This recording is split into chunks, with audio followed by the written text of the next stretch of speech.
আল্লাহ পাক রব্বুল আলামিন তেলাওয়াতকৃত আয়াতের মধ্যে পৃথিবীর সমস্ত মানুষদেরকে একটা শর্ত ছেড়ে দিয়েছেন। যদি আমার এই একটা শর্ত তোমরা মেনে দুনিয়াতে চলতে পারো, তাহলে আমি আল্লাহ তোমাদেরকে দুইটা দিক দিয়ে পুরস্কৃত করব।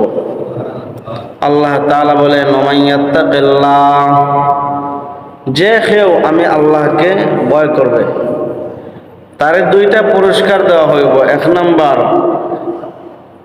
ইয়াজআল লাহু মাখরাজা, দুনিয়ার যত বিপদ আপদ আছে, যত ধরনের যত আপনার অশ্লীল এবং নির্লজ্জ কাজ আছে, সমস্ত কাজ থেকে আল্লাহ তাআলা তাকে বাহির হওয়ার রাস্তা বের করে দিবেন।